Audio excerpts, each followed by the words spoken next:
नमस्कार दोस्तों, स्वागत है एक बार फिर आपके अपने YouTube चैनल जीवा स्टडी पर। मैं वरिष्ठ अध्यापक मुकेश कुमार जांगड़ आपका स्वागत करता हूं। तो हम सेकंड ग्रेड शिक्षक भर्ती का प्रथम प्रश्न पत्र है, संस्कृत डिपार्टमेंट और सामान्य एजुकेशन दोनों में काम आने लायक है। तो उसके जो कलाम के माइनर टेस्ट चल रहे हैं उनका सॉल्यूशन देख रहे थे। तीसरा माइनर टेस्ट का आज लास्ट क्लास है, जिसमें हम क्वेश्चन नंबर 81 से 100 तक देखेंगे। तो आज का पहला क्वेश्चन है आज का क्वेश्चन नंबर 81 कि निम्नलिखित में से असुमेलित युग्म कौन सा है। ठीक है, सबसे पहले सचिवालय पुनर्गठन समिति, तो ये 1969 में आई थी, तो बिल्कुल सही है। और सचिवालय पुनर्गठन समिति की जो है अध्यक्ष कौन थे, तो अध्यक्ष थे मोहन मुखर्जी। कौन थे? मोहन मुखर्जी। बहुत इंपॉर्टेंट बनता है, ध्यान रखना। मोहन मुखर्जी क्या थे? सचिवालय पुनर्गठन समिति के क्या थे? अध्यक्ष थे। और ये इसका गठन कब हुआ? 1969 में। और ध्यान रखना, ये राजस्थान के मुख्य सचिव भी रह चुके हैं। ये राजस्थान के मुख्य सचिव भी रह चुके हैं। और अगर कुछ गलती हो जाए मेरे से, तो आप जो है जरूर कमेंट करके बता दें कि सर आपने ये जो है गलत बता दिया। अभी मैंने जो है पिछले वीडियो में गलती से मैंने शिवरात्रि जो पशु मेला वो गलती से जो है करौली की जगह कहीं और बता दिया।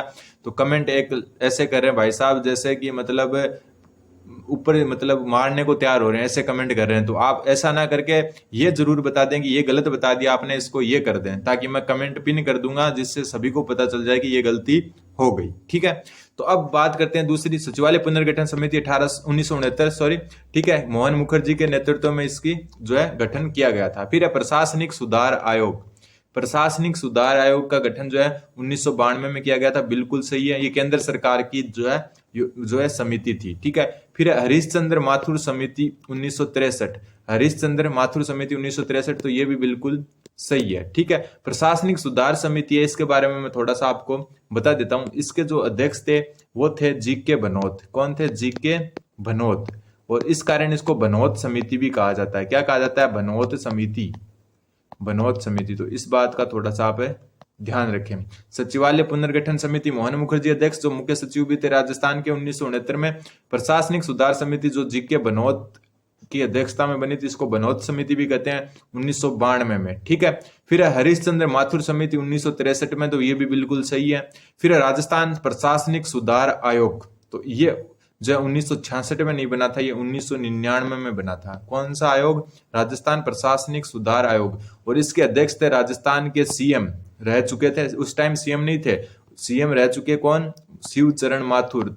अभी जो कल अपन ने क्लास देखी थी उसमें ये जिक्र भी किया था कि राजस्थान के वह मुख्यमंत्री जो राजस्थान प्रशासनिक सुधार आयोग 1999 के जो अध्यक्ष रह चुके हैं, तो कौन थे? शिवचरण माथुर। तो शिवचरण माथुर राजस्थान प्रशासनिक सुधार आयोग के क्या रह चुके हैं? अध्यक्ष, और राजस्थान के सीएम भी रह चुके हैं। और इसका गठन हुआ था 1999 में। तो गलत पूछा था, तो गलत हो गया ऑप्शन नंबर 4, क्योंकि क्या होगा? 1999 में। अगला क्वेश्चन है राज्य के मुख्य सचिव का चयन किसके द्वारा किया जाता है? तो देखो, मुख्य सचिव जो है उसका चयन मुख्यमंत्री के द्वारा किया जाता है। मुख्यमंत्री अपने भरोसेमंद और पसंदीदा जो उम्मीदवार होते हैं उन्हीं को जो है उम्मीदवार कह सकते हो आप, या आईएएस कह सकते हो, ऑफिसर कह सकते हो, उन्हीं को जो है मुख्य सचिव बनाते हैं। इसलिए आपने देखा होगा मुख्यमंत्री जो है वो बदलते रहते हैं, तो जो है मुख्य सचिव भी बदलते रहते हैं। बहुत कम होता है कि मुख्यमंत्री उसी मुख्य सचिव को वापस जो है चेंज होने पर उसी मुख्य सचिव को वापस मुख्य सचिव बनाते हैं। ठीक है, जैसे पहले जो है अपने उषा शर्मा सी, ठीक है, उसके बाद में अभी जो है सुधांशु पंत है। तो मतलब बदलते रहते हैं। ठीक है, सीएम बदले तो मुख्य सचिव बदलना लगभग तय होता है।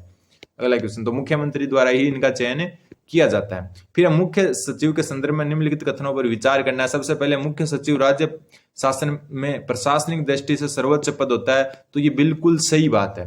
ठीक है, प्रशासनिक दृष्टि से जो है सर्वोच्च पद कौन सा होगा? मुख्य सचिव। ठीक है, और राजनीतिक दृष्टि से या सरकारी जो शासन की दृष्टि से कौन सा होता है? राजनीतिक या शासन की दृष्टि से, राजनीतिक या शासन की दृष्टि से जो सर्वोच्च पद होता है वो होता है मुख्यमंत्री का। किसका? मुख्यमंत्री का। यह शासक प्रमुख होता है मुख्यमंत्री। और प्रशासनिक दृष्टि से सर्वोच्च पद किसका होता है? मुख्य सचिव का होता है। फिर ये बात सही होगी आपकी।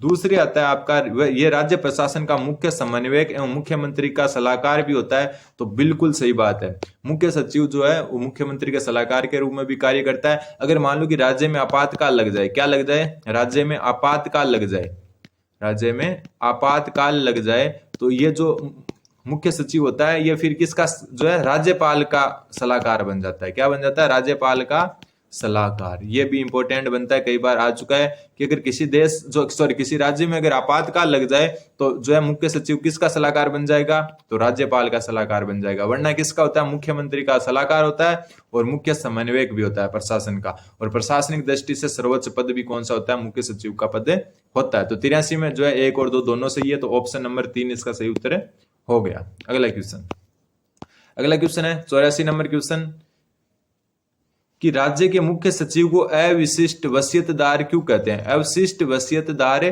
क्यों कहते हैं, राज्य के मुख्य सचिव को अवशिष्ट वसीयतदार क्यों कहते हैं, आया हुआ क्वेश्चन है। तो ये ध्यान रखना, ऑप्शन नंबर 2 उत्तर होगा। क्यों, क्योंकि वह सभी कार्य भी करता है जो विशिष्ट रूप से किसी सचिव को आवंटित नहीं किए जाते। यानी कि जो अवशिष्ट का मतलब क्या होगा, अवशिष्ट का मतलब क्या हो गया, ऐसे कार्य जो मतलब इंपॉर्टेंट कार्य जिनको जो है किसी को बांटा नहीं गया हो, किसी को जो है उसके लिए निर्धारित नहीं किया गया हो, तो वो बचे हुए सारे कार्य भी किसको करने पड़ते हैं, मुख्य सचिव को। इसलिए उनको क्या कहा जाता है, अवशिष्ट वसीयतदार कहते हैं। तो ये क्वेश्चन जो है रिपीटेड क्वेश्चन है, पहले आ चुका है कि मुख्य सचिव को अवशिष्ट वसीयतदार क्यों कहते हैं। तो वह सभी कार्य भी करता है जो विशिष्ट रूप से किसी सचिव को आवंटित नहीं किए जाते हैं। इजी क्वेश्चन था। क्वेश्चन नंबर 85, ये थोड़ा सा अलग क्वेश्चन है, बहुत जानकारी है इसमें। फिर राज्य के ऐसे मुख्य सचिव जो राज्य के मुख्य सूचना आयुक्त भी रह चुके हैं। राज्य के ऐसे मुख्य सचिव जो क्या है, मुख्य सूचना आयुक्त भी रह चुके हैं। तो इसका ऑप्शन नंबर 4 टी श्रीनिवासन होगा। लेकिन आज तक 2 ऐसे मुख्य सचिव हैं जो क्या है, मुख्य सूचना आयुक्त भी रह चुके हैं। एक तो टी श्रीनिवासन हो गया जो इसका उत्तर है। दूसरा जो आपके थे वो थे देवेंद्र भूषण गुप्ता। क्या थे, देवेंद्र भूषण गुप्ता, जिनको है शॉर्ट में क्या बोलते थे, डिब्बी गुप्ता। क्या बोलते थे, डिब्बी गुप्ता। तो ये जो है दूसरे थे। कौन से थे, दूसरे। पहले कौन है, जो है एक मुख्य सचिव जो मुख्य सूचना आयुक्त रह चुके हैं। तो ऑप्शन के हिसाब से टी श्रीनिवासन सही उत्तर हो गया। लेकिन आज तक 2 मुख्य सचिव हैं जो मुख्य सूचना आयुक्त भी रह चुके हैं। तो वो थे, एक तो टी श्रीनिवासन और दूसरे डिब्बी गुप्ता या देवेंद्र भूषण गुप्ता। निरंजन आर्य की बात करें, निरंजन आर्य प्रथम SC, प्रथम जो है अनुसूचित जाति, प्रथम अनुसूचित जाति के सचिव, ठीक है, मुख्य सचिव। और केपी मेनन जो है राजस्थान के उप लोकायुक्त भी रह चुके हैं, उप लोकायुक्त। अब मैं आपसे क्वेश्चन पूछूंगा, पहले उप लोकायुक्त, ठीक है, पहले उप लोकायुक्त भी रह चुके कौन, केपी मेनन, और साथ में क्या रह चुके हैं, मुख्य सचिव। अब एक क्वेश्चन पूछता हूं, भारत जो राजस्थान के प्रथम लोकायुक्त कौन थे। क्वेश्चन बहुत रिपीट होता है, तो आपको जरूर बताना है कि राजस्थान के प्रथम लोकायुक्त बताना है, ठीक है। केपी मेनन क्या थे, मुख्य सचिव भी थे और जो है राजस्थान के पहले उप लोकायुक्त थे। आपको पहले लोकायुक्त बताना है। निरंजन आर्य प्रथम SC के थे।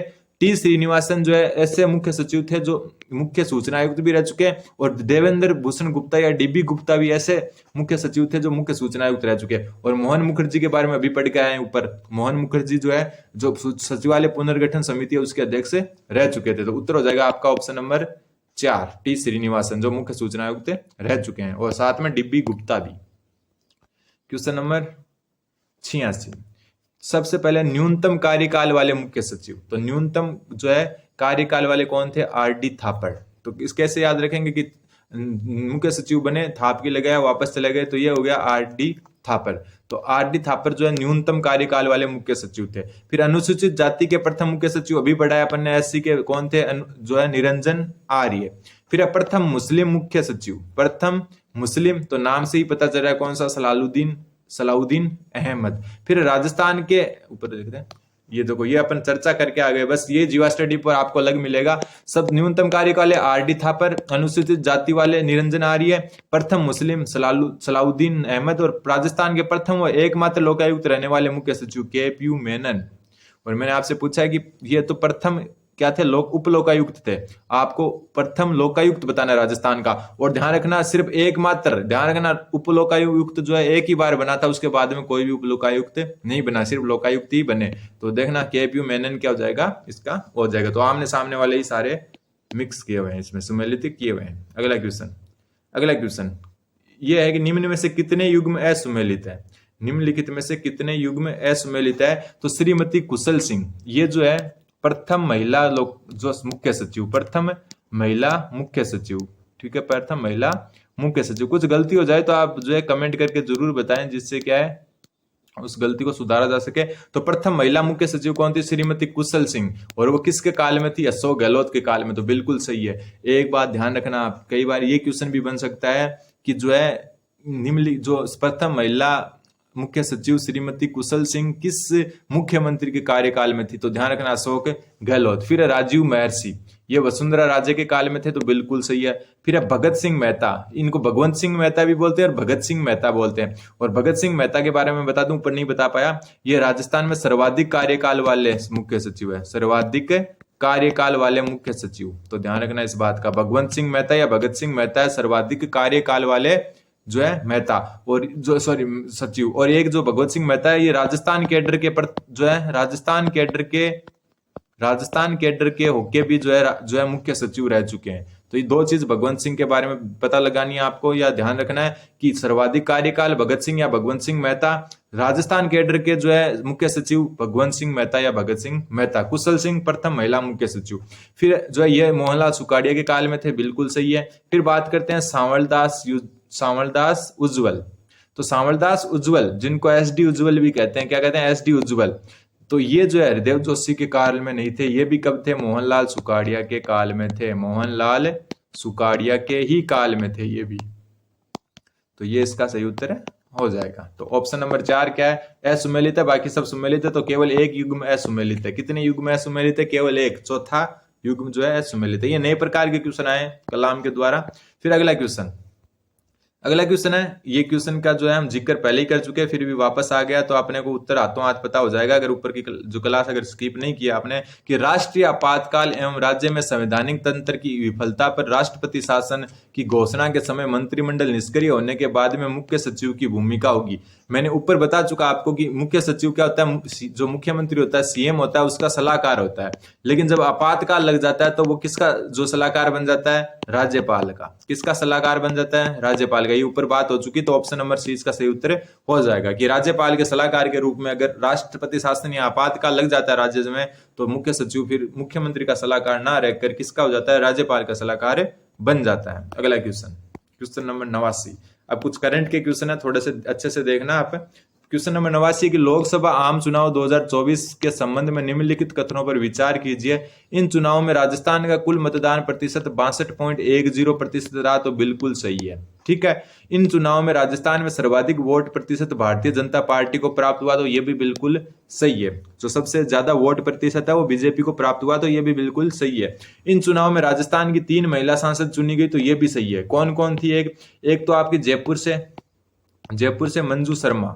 कौन? मंजू शर्मा।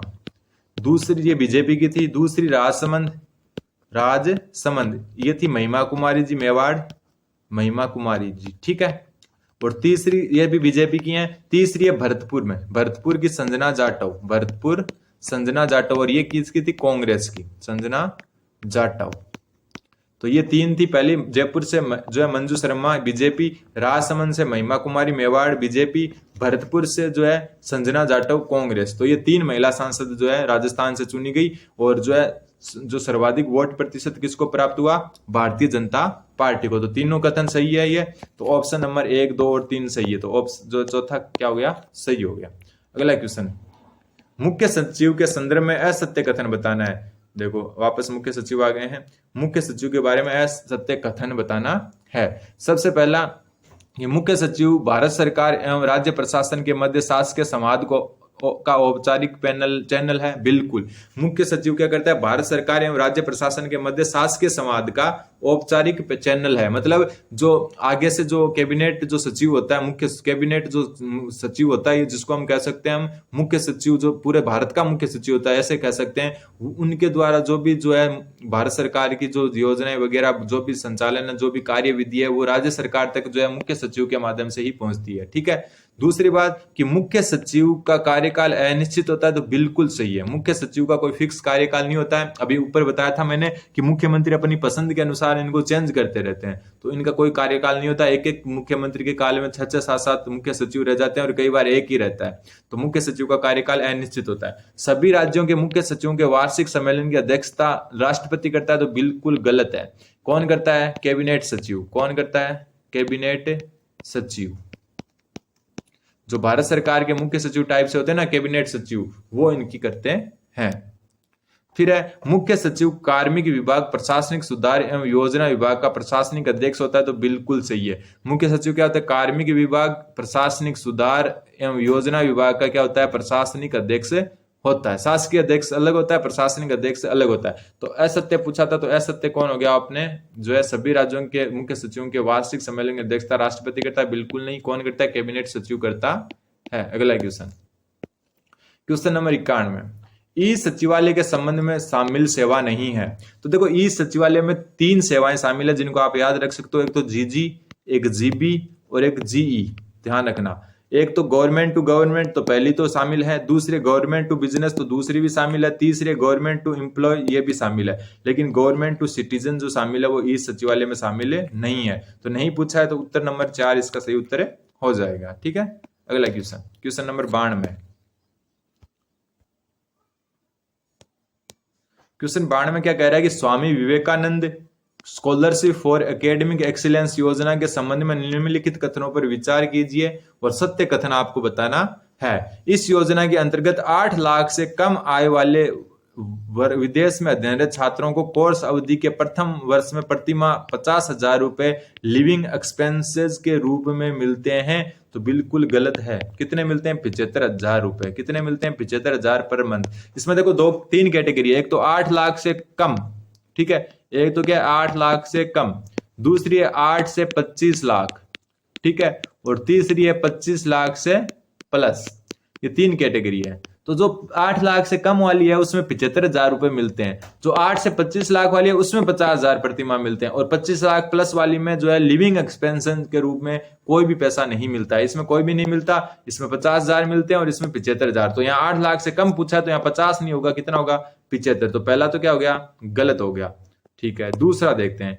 फिर इस योजना के अंतर्गत NFRM रैंकिंग में 1 से 50 तक रैंक तक के सूचीबद्ध देश के शिक्षण संस्थानों में अध्ययनरत 200 छात्रों को छात्रवृत्ति प्रदान की जाती है। तो देखना, इसमें देश और विदेश दोनों में मिलती है। एक देश में भी मिलती है और विदेश में भी। ठीक है, विदेश में ये मिलती है 300 छात्रों को और देश में मिलती है 200 को। तो ये देश का पूछा है। देखो, देश के शिक्षण संस्थानों में, तो ये क्या हो गया? सही हो गया। अगर विदेश होता तो यहाँ 300 होना था। ठीक है, विदेश में कितने को? 300 को, देश में 200 को। तो केवल 2 ही सही है। तो ऑप्शन नंबर 2 हो जाएगा इसका सही उत्तर। ऑप्शन नंबर 2 क्या हो जाएगा? सही उत्तर। केवल 2 सही है। ठीक। अगला क्वेश्चन, अगला क्वेश्चन है भारतीय वायुसेना द्वारा युद्धाभ्यास गगन शक्ति 2024 का आयोजन किस जिले में किया जा रहा है? तो ये पोखरण फील्ड रेंज जैसलमेर में किया जा रहा है। किसमें? जैसलमेर में। नाम क्या है? गगन शक्ति। खुद सिर्फ भारतीय वायुसेना ही कर रही है, अदर कोई भी देश की सेना साथ में नहीं है। सिर्फ भारतीय वायुसेना गगन शक्ति 2024 के नाम से जैसलमेर में जो है युद्धाभ्यास कर रही है। अगला क्वेश्चन, अगला क्वेश्चन है, ये करंट के क्वेश्चन है जो संस्कृत डिपार्टमेंट है उसमें उपयोगी आएंगे। राजस्थान में DRDO industry academic centre of excellence DIACOE किस स्थान पर स्थापित किया जा रहा है? राजस्थान में DRDO industry academic centre of excellence जो है आपका किस स्थान पर जो है क्या किया जा रहा है स्थापित? तो IIT जोधपुर में। कहां पर? IIT जोधपुर में। ध्यान रखना, DIACOE कहां पर किया जा रहा है? IIT जोधपुर में। अगला क्वेश्चन, क्वेश्चन नंबर 95। क्वेश्चन 95 ये थोड़ा इंपॉर्टेंट क्वेश्चन बनता है आजकल जो है चर्चा में। 3 मई जो को न्यूयॉर्क में आयोजित संयुक्त राष्ट्र जनसंख्या विकास आयोग UNCPD के वार्षिक सम्मेलन 2024 में राजस्थान की किस महिला सरपंच ने संबोधित किया? तो ऑप्शन हो जाएगा बी, नीरू यादव ने। कहा? न्यूयॉर्क में। किसमें? जो है संयुक्त राष्ट्र जनसंख्या में विकास आयोग के वार्षिक सम्मेलन में। ठीक है, और ये कहां की सरपंच है? तो इनका गांव है लांबी अहीर। कौन सा गांव? लांबी अहीर। लांबी अहीर गांव की है ये, और ये कौन से जिले में? झुंझुनू में।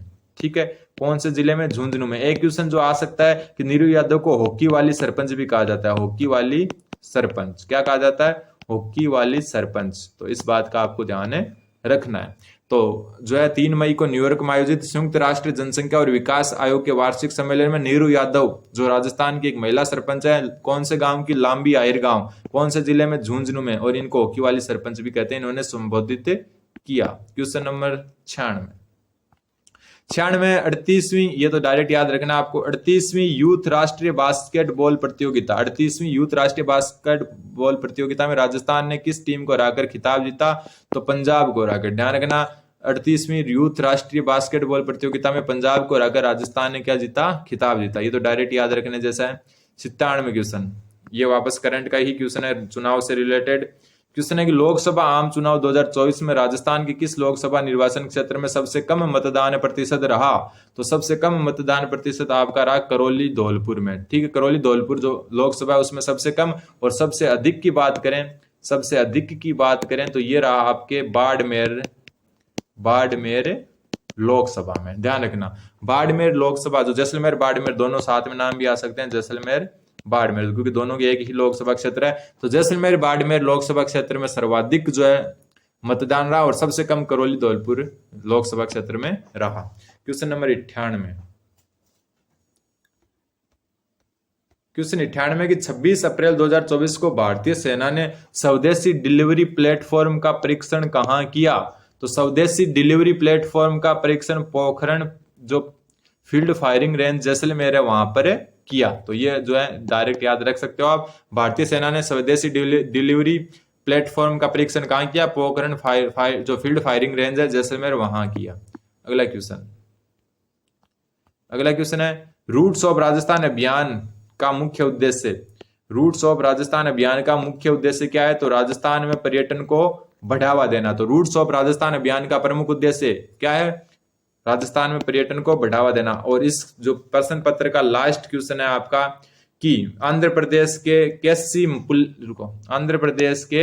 केसी पुलैया फाउंडेशन द्वारा केसी पुलैया मेमोरियल नेशनल सेवा रत्न अवार्ड 2024 किसे प्रदान किया गया। तो ये राजस्थान की पूनम चौधरी को किया गया। ध्यान रखना, केसी पुलैया फाउंडेशन द्वारा केसी पुलैया मेमोरियल नेशनल सेवा रत्न अवार्ड किसको, पूनम चौधरी को।